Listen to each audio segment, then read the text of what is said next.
Assalamualaikum warahmatullahi wabarakatuh. Yang terhormat Bapak Muhammad Farhan, SPDI, Eshum MPDI, selaku dosen pengampu mata kuliah Sejarah Pendidikan Islam. Perkenalkan, nama saya Fatimah, mahasiswi Prodi Pendidikan Agama Islam, Universitas Islam Sultan Agung Semarang. Pada kesempatan kali ini, saya akan mempresentasikan hasil dari tugas kami, yaitu sebuah presentasi dengan judul Sejarah Pendidikan Islam pada Masa Kekhalifahan Abbasiyah. Presentasi ini akan membahas perkembangan pendidikan Islam, lembaga-lembaga pendidikan pada masa Abbasiyah, tokoh-tokoh yang berpengaruh terhadap kemajuan pada masa ini, serta pengaruh besar masa ini terhadap kemajuan ilmu pengetahuan Islam. Harapan saya, semoga pemaparan ini dapat memberikan pemahaman baru dan bermanfaat bagi kita semua. Sekian pembukaan dari saya, dan izinkan saya untuk memulai presentasinya.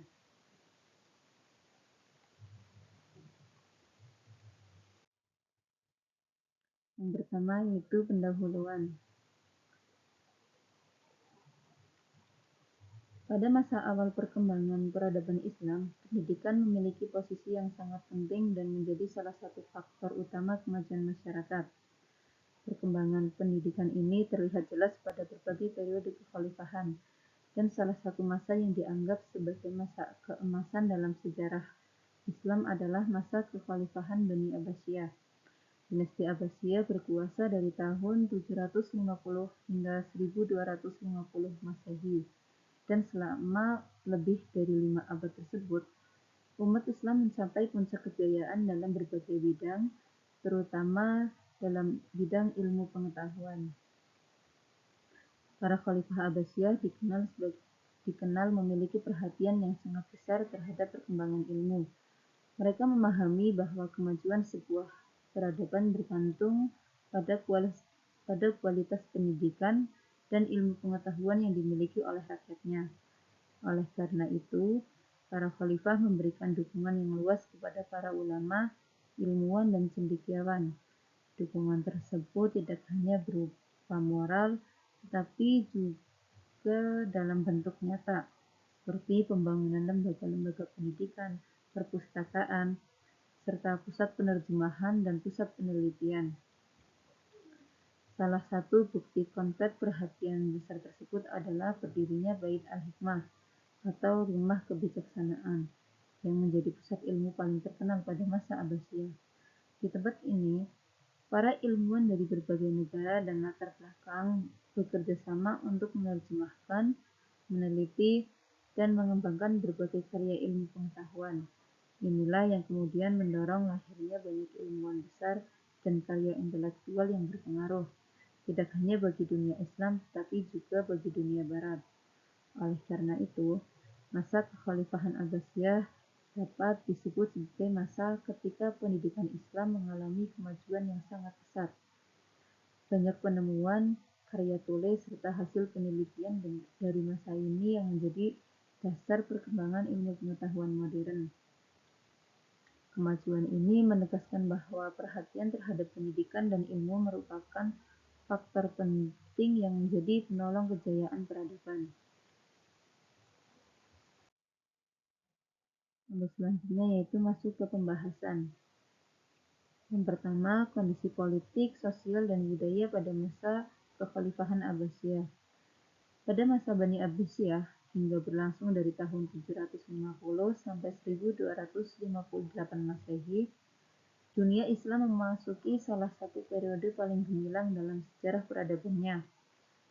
Periode ini sering disebut sebagai Golden Age of Islam atau masa keemasan Islam, karena pada masa inilah berbagai bidang termasuk ilmu pengetahuan, budaya, politik, dan ekonomi mengalami perkembangan yang sangat pesat. Dinasti Abbasiyah naik menggantikan dinasti Umayyah. Salah satu langkah besar yang dilakukan pada awal pemerintahannya adalah memindahkan pusat pemerintahan dari Damaskus ke Baghdad. Pemindahan ibu kota ini bukan sekedar strategi besar yang kemudian membawa dampak yang luar biasa. Baghdad kemudian berkembang menjadi sangat cepat dan berubah menjadi kota metropolitan terbesar, kemudian menjadi termegah dan paling maju pada zamannya. Kota ini menjadi pusat perdagangan, pusat intelektual, serta pusat pertukaran budaya dari berbagai penjuru dunia. Dari segi politik, masa Abbasiyah terkenal dengan stabilitas pemerintahan yang cukup kuat, terutama pada masa kepemimpinan khalifah-khalifah besar seperti Ja'far al-Mansur, Harun al-Rasyid, dan al-Ma'mun. Para khalifah ini bukan hanya memimpin politik, tetapi juga pelindung ilmu pengetahuan. Mereka membangun lingkungan yang kondusif bagi perkembangan pendidikan dan riset, menyediakan dana dan fasilitas bagi para ilmuwan, serta mendirikan lembaga-lembaga pendidikan baru. Stabilitas politik inilah yang menjadi dasar kuat bagi pesatnya perkembangan ilmu pengetahuan pada masa itu. Dari sisi sosial dan budaya, masyarakat Abbasiyah sangat beragam. Mereka terdiri dari berbagai suku, bangsa, dan peradaban yang berbeda-beda, seperti Arab, Persia, Turki, dan Romawi. Keberagaman ini juga menciptakan suasana sosial yang kaya akan budaya, tradisi, dan pemikiran. Interaksi antar etnis dan antar budaya tersebut melahirkan pertukaran gagasan dan pengetahuan yang sangat bermanfaat. Banyak karya dari berbagai peradaban diterjemahkan, dikembangkan, bahkan disempurnakan oleh para ilmuwan muslim pada masa ini.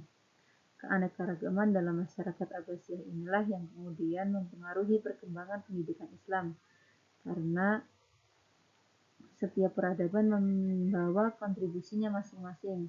Misalnya, pengaruh Persia dalam administrasi dan intelektual, pengaruh Yunani dalam filsafat dan sains, serta pengaruh India dalam matematika dan kedokteran. Semua unsur tersebut kemudian berpadu dan membentuk fondasi yang sangat kuat bagi kemajuan ilmu pengetahuan dalam Islam. Dengan demikian, kondisi politik yang stabil, dukungan besar dari para khalifah, serta keberagaman sosial dan budaya menjadi faktor utama yang mendorong pesatnya perkembangan ilmu pengetahuan dan pendidikan Islam pada masa Bani Abbasiyah tersebut.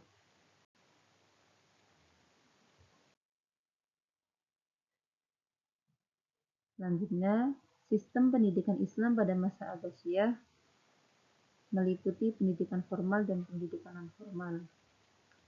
Pada masa kekhalifahan Abbasiyah, sistem pendidikan Islam mengalami perkembangan yang sangat pesat.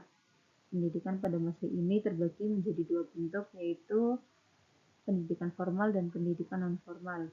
Pada bagian ini, penjelasan difokuskan pada pendidikan yang formal, yaitu pendidikan yang memiliki struktur, jenjang, serta lembaga resmi yang dikelola secara sistematis. Pendidikan formal meliputi kutab. Kutab merupakan bentuk lembaga pendidikan dasar pada masa Abbasiyah.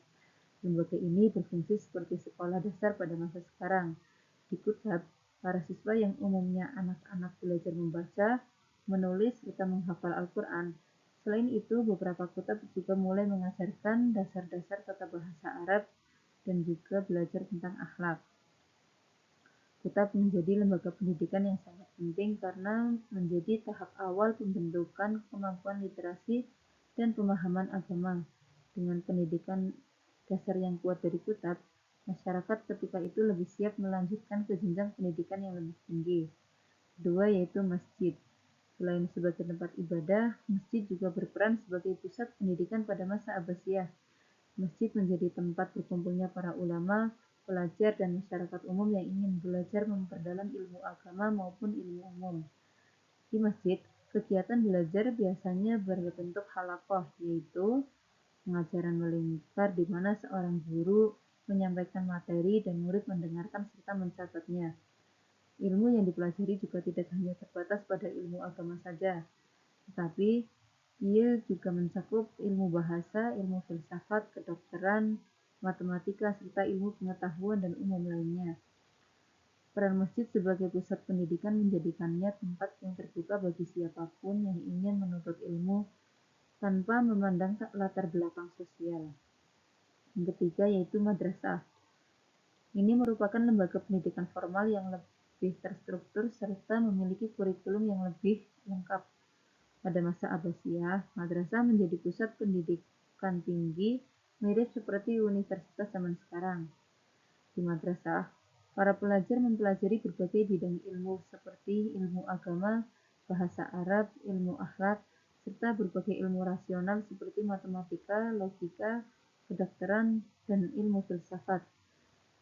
Di sini juga ada salah satu madrasah yang paling terkenal pada masa Abbasiyah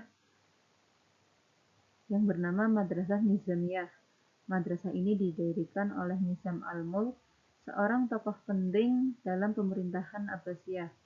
Madrasah Nizamiyah menjadi model bagi pendirian berbagai institusi pendidikan di kemudian hari, baik di dunia baik di dunia Islam maupun di dunia Barat. Secara keseluruhan, pendidikan formal pada masa Abbasiyah menunjukkan betapa besar perhatian masyarakat dan pemerintah terhadap pengembangan ilmu. Lembaga-lembaga seperti kutab, masjid, dan madrasah juga memberikan fondasi kuat yang mendorong lahirnya ilmuwan dan cendekiawan besar pada saat itu. Yang kedua yaitu pendidikan non-formal. Selain pendidikan formal yang terstruktur melalui kutab, masjid, dan madrasah, pada masa Abbasiyah juga berkembang pendidikan non-formal. Pendidikan ini merupakan bentuk pendidikan yang tidak berlangsung di lembaga resmi, namun tetap memiliki peran penting dalam penyebaran ilmu pendidikan. Pendidikan ini berjalan lebih fleksibel, tidak terikat waktu maupun kurikulum tertentu, dan seringkali berlangsung di berbagai tempat umum.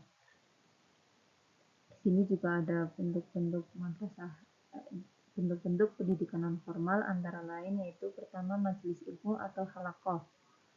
Pada masa Abbasiyah, banyak ulama, cendekiawan, dan ilmu yang membuka pengajian atau diskusi ilmiah di rumah mereka. Majelis ini menjadi tempat berkumpulnya para pelajar yang ingin memperdalam ilmu tertentu. Di majelis ilmu, pembelajaran dilakukan secara bebas dan interaktif. Para murid dapat bertanya dan berdiskusi secara langsung dengan guru. Ilmu yang dibahas juga beragam, mulai dari ilmu agama, sastra, dan lain sebagainya. Model majelis ilmu ini membantu memperluas akses pendidikan bagi masyarakat. Yang kedua, yaitu juga ada perpustakaan umum dan khusus. Pada masa Abbasiyah, perpustakaan tidak hanya menjadi tempat menyimpan buku, tapi juga pusat sebagai pembelajaran. Perpustakaan besar seperti Bait al-Hikmah di Baghdad menyediakan ribuan manuskrip yang dapat dipelajari oleh siapa saja yang ingin mencari ilmu. Kemudian ada juga kelompok diskusi dan perdebatan ilmiah. Pada masa Abbasiyah, budaya berdiskusi dan berdebat berkembang yang sangat kuat. Para pelajar dan ilmuwan sering mengadakan pertemuan untuk membahas persoalan-persoalan agama, filsafat, sains, dan kesusastraan. Diskusi ini biasanya berlangsung di rumah-rumah tokoh ilmuwan, di halaman masjid, dan di perpustakaan. Budaya berdiskusi ini juga menciptakan lingkungan intelektual yang sangat hidup dan membantu memunculkan banyak ide-ide yang baru. Kemudian ada juga bimbingan pribadi atau talaki, atau disebut juga dengan mentoring. Metode ini juga memberikan kesempatan kepada murid untuk mendapatkan ilmu secara langsung, mendalam, dan sesuai dengan kemampuan masing-masing. Yang kelima yaitu ada juga pelatihan di tempat kerja. Pada masa Abbasiyah juga berkembang pendidikan non-formal dalam bentuk pelatihan keterampilan di tempat kerja.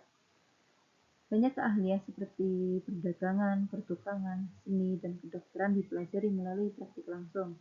Contohnya, seseorang yang ingin menjadi tabib atau dokter, maka ia harus belajar langsung kepada dokter yang sudah ahli, mengikuti praktek pengobatan, dan mempelajari teori secara paralel. Sebenarnya yaitu pendidikan non-formal pada masa Abbasiyah berperan besar dalam masyarakat untuk membentuk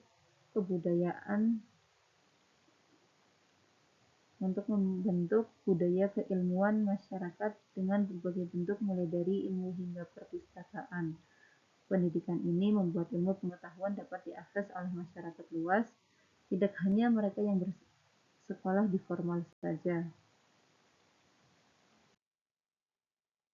Selanjutnya yaitu lembaga pendidikan pada masa Bani Abbasiyah. Pada masa Bani Abbasiyah, dunia pendidikan mengalami perkembangan yang sangat luar biasa. Salah satu indikator kemajuan tersebut adalah munculnya berbagai lembaga pendidikan yang tidak hanya berfungsi sebagai tempat belajar, tetapi ia juga sebagai tempat penelitian, pengembangan ilmu, dan penyebaran gagasan baru. Salah satu lembaga pendidikan yang berkembang pada masa ini adalah Bait Al-Hikmah. Ini adalah lembaga pendidikan dan penelitian yang paling terkenal pada masa Abbasiyah, terutama pada masa pemerintahan Khalifah Al-Ma'mun. Lembaga ini berada di Baghdad dan menjadi simbol kejayaan intelektual umat Islam. Bait Al-Hikmah juga memiliki banyak fungsi, di antaranya sebagai perpustakaan besar yang menyimpan ribuan buku penting dari berbagai peradaban, sebagai pusat penerjemahan karya Yunani, Persia, India, dan Romawi ke dalam bahasa Arab, sebagai tempat berkumpulnya para ilmuwan dari berbagai negara untuk melakukan penelitian, sebagai lembaga studi ilmiah di mana berbagai ilmu seperti ilmu matematika, kedokteran, dan lainnya itu bisa dikembangkan. Karena perannya yang sangat besar, Bait Al-Hikmah dianggap sebagai salah satu fondasi terpenting kemajuan ilmu pengetahuan pada masa Abbasiyah. Selanjutnya yaitu Madrasah Nizamiyah. Didirikan oleh Nizam al-Mulk, seorang perdana menteri ternama pada abad ke-11 Masehi. Madrasah ini dianggap sebagai model awal pendidikan formal tingkat tinggi, mirip dengan universitas pada masa sekarang. Beberapa keistimewaan dari Madrasah Nizamiyah yaitu fokus utama pada pengajaran fikih mazhab Syafi'i, tetapi tetap mengajarkan ilmu lain seperti bahasa Arab, sastra, logika, dan matematika. Kemudian memiliki kurikulum yang terstruktur dan jelas, memberikan gaji yang resmi untuk guru dan dosen, serta menyediakan beasiswa bagi siswa dan mahasiswa yang menuntut ilmu. Sistem pendidikan yang diterapkan di madrasah ini juga kemudian menjadi inspirasi bagi para pendirian lembaga-lembaga pendidikan tinggi yang ada di dunia Islam dan juga di Eropa. Yang ketiga yaitu perpustakaan dan observatorium. Pada masa Abbasiyah, muncul banyak perpustakaan maupun perpustakaan pribadi yang dimiliki oleh para ilmuwan. Perpustakaan juga bukan hanya tempat untuk menyimpan buku, tetapi juga tempat untuk belajar, berdiskusi, dan menyalin manuskrip. Tingginya minat masyarakat terhadap ilmu menyebabkan jumlah perpustakaan bertambah dengan cepat. Selain perpustakaan, pada masa Bani Abbasiyah juga didirikan observatorium yang mana fungsinya adalah sebagai pusat penelitian astronomi. Observatorium ini juga digunakan untuk mempelajari pergerakan planet, bintang, dan fenomena langit lainnya. Ilmu falak dan astrologi berkembang pesat berkat adanya fasilitas penelitian ini. Observatorium dan perpustakaan menjadi bagian penting dari sistem pendidikan non-formal yang mendukung perkembangan ilmu pengetahuan pada masa itu. Selanjutnya yaitu tokoh-tokoh ilmuwan serta kontribusinya pada masa Bani Abbasiyah. Yang pertama yaitu Al-Khawarizmi. Nama lengkap beliau adalah Muhammad Ibnu Musa Al-Khawarizmi. Kontribusinya adalah ia merupakan tokoh terpenting dalam sejarah matematika dunia.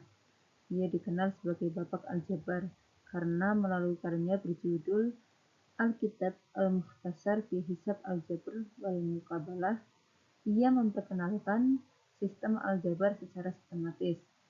Istilah aljabar sendiri berasal dari judul bukunya. Selain itu, Al-Khawarizmi juga orang pertama yang memperkenalkan angka Arab dari 0 sampai 9, yang asalnya dari India kepada dunia Islam dan kemudian ke Eropa. Karyanya dalam trigonometri dan astronomi juga sangat berpengaruh. Istilah algoritma berasal dari nama Al-Khawarizmi, yaitu dari bahasa Latin algoritmi, yang menjadi dasar logika pemrograman komputer pada saat ini. Yang kedua yaitu Ibnu Sina. Nama lengkap beliau adalah Abu Ali Al-Husain Ibnu Abdullah Ibnu Sina. Ia adalah salah satu ilmuwan terbesar sepanjang sejarah. Karyanya yang paling terkenal adalah Al-Qanun fi Al-Tibb. Ia menjadi rujukan utama sekolah-sekolah kedokteran di Eropa selama lebih dari 600 tahun. Buku ini membahas tentang anatomi, penyakit, diagnosis, hingga metode penyembuhan secara sistematis. Selain kedokteran, Ibnu Sina juga seorang filsuf besar yang banyak menulis tentang jiwa, logika, dan metafisika. Ia memberikan sintesis antara filsafat Aristoteles dan ajaran Islam, sehingga mempengaruhi pemikir-pemikir besar Barat seperti Thomas Aquinas. Yang ketiga yaitu Al-Farabi. Nama lengkap beliau adalah Abu Nasr Al-Farabi. Ia merupakan seorang guru kedua setelah Aristoteles karena kecerdasannya dalam mengembangkan logika dan filsafat. Ia menulis ratusan karya tentang etika, metafisika, psikologi, dan terutama teori politik.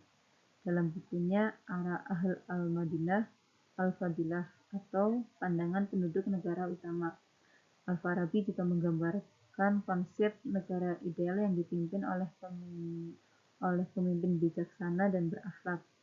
Gagasannya kemudian mempengaruhi pemikir Islam setelahnya, termasuk Ibnu Sina dan Al-Ghazali.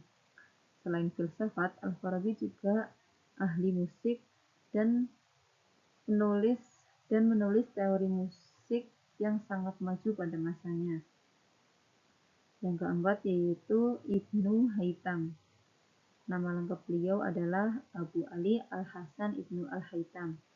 Ia adalah ilmuwan yang dianggap sebagai pelopor metode ilmiah modern. Dalam bukunya Kitab Al-Manazir atau Book of Optics, ia menjelaskan teori cahaya, penglihatan, dan pembiasan secara eksperimen, metode yang kelak menjadi dasar penelitian ilmiah. Ia membuktikan bahwa mata melihat karena cahaya masuk ke mata, bukan karena mata memancarkan cahaya, seperti anggapan para ilmuwan Yunani. Ia juga menjelaskan pembentukan bayangan, kamera obscura, dan proses pembiasan cahaya. Dalam fisika, ia dianggap sebagai bapak optika modern dan pendahulu ilmuwan besar seperti Newton. Yang kelima yaitu Al-Ghazali. Nama lengkap beliau Abu Hamid Muhammad Al-Ghazali. Ia adalah ulama dan pemikir besar yang mampu mensintesiskan syariat, filsafat, dan tasawuf. Karyanya yang sangat terkenal adalah Ihya Ulumuddin, merupakan ensiklopedia moral dan spiritual yang membahas akhlak, ibadah, dan pembersihan hati.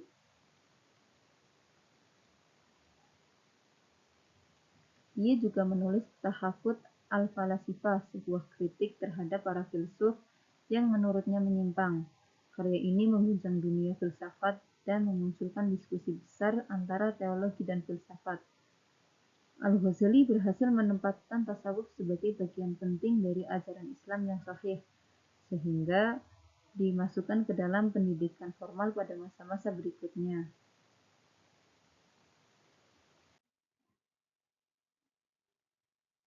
Kemudian kita akan membahas tentang perkembangan kurikulum dan metode pembelajaran.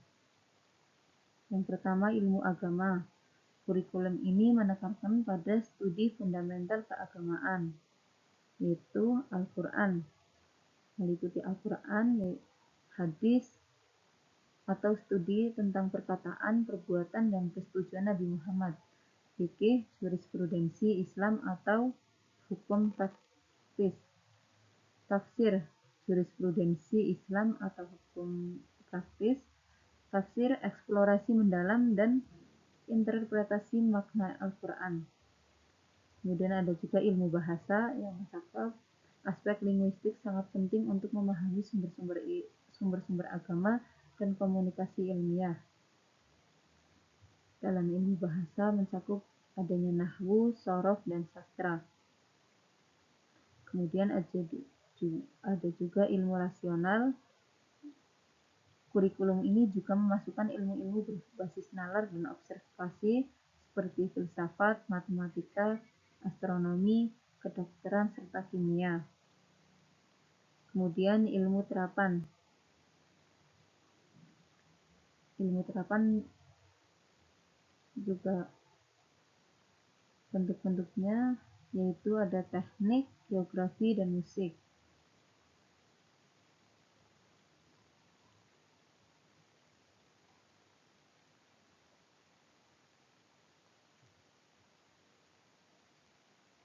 Metode pembelajaran pada masa Abbasiyah ini meliputi halakoh. Halakoh yaitu metode pengajaran tradisional di mana murid duduk melingkar mengelilingi guru. Kemungkinan ia berinteraksi secara langsung dan diskusi.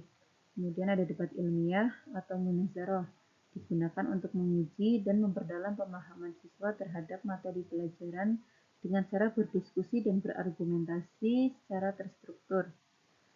Kemudian catatan dan penulisan kitab. Kegiatan ilmiah yang melibatkan pencatatan ceramah guru dan penulisan buku atau risalah sebagai bagian dari proses belajar dan penyebaran ilmu. Yang terakhir yaitu praktik langsung, penerapan pengetahuan secara langsung, terutama penting dalam bidang kedokteran, misalnya praktik klinis, dan astronomi, misalnya observasi langit atau penggunaan instrumen.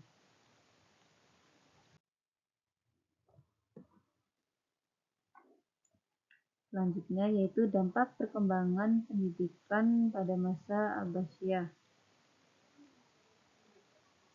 Kemajuan pendidikan pada masa Abbasiyah memberikan dampak yang sangat luas dan signifikan. Menandai zaman keemasan, dampak-dampak tersebut diuraikan secara lebih rinci, yaitu yang pertama lahirnya disiplin ilmu baru. Masa ini menyaksikan munculnya dan sistematisasi cabang ilmu pengetahuan baru. Ilmu-ilmu seperti aljabar, optik, dan farmasi berkembang secara pesat. Selain itu, ilmu-ilmu keislaman seperti tafsir, hadis, dan fikih juga mulai disusun secara sistematis pada masa ini.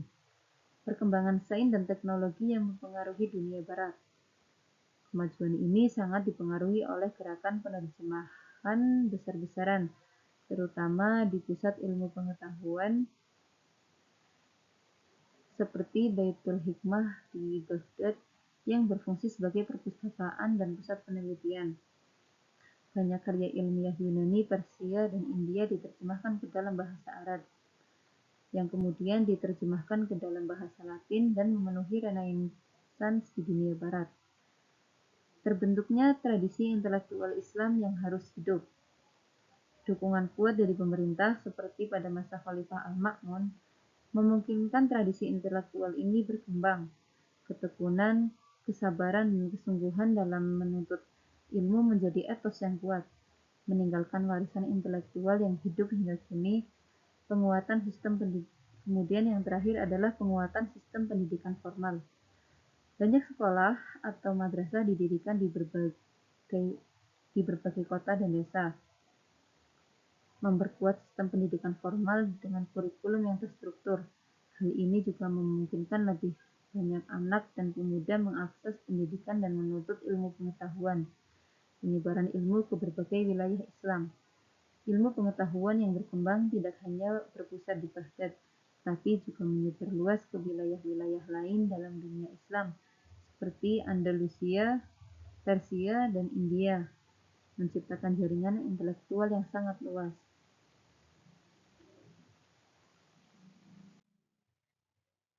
Terakhir yaitu kesimpulan. Masa Abbasiyah dikenal sebagai salah satu puncak kejayaan Islam pada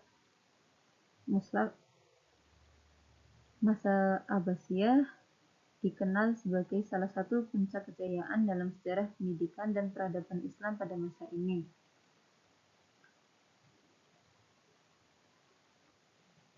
Masa Abbasiyah juga merupakan puncak kemajuan ekonomi yang menjadi sumber utama berkembangnya ilmu pengetahuan. Pendirian lembaga seperti Bait al-Hikmah dan madrasah-madrasah besar membuka ruang bagi lahirnya ilmuwan besar yang berkontribusi bagi dunia hingga saat ini. Sistem pendidikan yang terstruktur serta budaya ilmiah yang kuat menjadikan masa ini sebagai fondasi penting dalam perkembangan ilmu pengetahuan global. Dengan demikian, dapat juga disimpulkan bahwa kejayaan pendidikan pada masa Abbasiyah merupakan hasil kombinasi dari stabilitas politik, kemajuan ekonomi, serta perhatian besar para penguasa terhadap ilmu pengetahuan. Semua faktor tersebut menciptakan lingkungan yang subur bagi tumbuhnya inovasi dan penelitian, yang kemudian memberikan dampak besar bagi perkembangan ilmu pengetahuan dunia hingga saat ini. Demikianlah pemaparan materi saya mengenai sejarah perkembangan pendidikan pada masa Kekhalifahan Abbasiyah. Pada kesempatan ini kita telah melihat bagaimana periode Abbasiyah menjadi salah satu keemasan peradaban Islam, ketika ilmu pengetahuan tidak hanya berkembang pesat tetapi juga melahirkan para ilmuwan besar hingga berpengaruh sampai ke zaman modern. Melalui pembahasan tadi, dapat kita pahami bahwa kemajuan pendidikan pada masa Abbasiyah tidak terjadi secara kebetulan, tetapi juga merupakan hasil dari berbagai faktor, antara lain dukungan politik para khalifah, pendirian lembaga-lembaga pendidikan seperti masjid, majelis ilmu, dan Baitul Hikmah, serta peran besar para ilmuwan yang berdedikasi dalam menggali, mengembangkan, dan menyebarkan ilmu pengetahuan. Perkembangan kurikulum yang semakin sistematis serta metode pembelajaran yang semakin variatif juga menjadi bukti bahwa masyarakat pada masa tersebut sangat menghargai pendidikan sebagai pilar utama kemajuan peradaban. Saya berharap apa yang telah saya sampaikan hari ini dapat memberikan gambaran yang lebih jelas tentang betapa pentingnya pendidikan dalam membangun sebuah peradaban. Semoga materi ini tidak hanya menjadi tambahan pengetahuan, tapi juga dapat menginspirasi kita untuk terus belajar, berinovasi, dan mengambil nilai-nilai positif dari sejarah untuk kita terapkan dalam dunia pendidikan saat ini. Saya menyadari bahwa presentasi ini masih memiliki banyak kekurangan, baik dalam segi penyampaian maupun dalam isi materi. Oleh karena itu, saya sangat terbuka menerima pertanyaan, kritik, maupun saran dari semua pihak agar dapat menjadi pembelajaran bagi saya ke depannya. Akhir kata, saya mengucapkan terima kasih yang sebesar-besarnya atas perhatian dan waktu yang telah diberikan. Semoga Allah Subhanahu wa Ta'ala senantiasa memberikan ilmu yang bermanfaat dan kekuatan untuk mengamalkannya dalam kehidupan sehari-hari. Sekian, wassalamualaikum warahmatullahi wabarakatuh.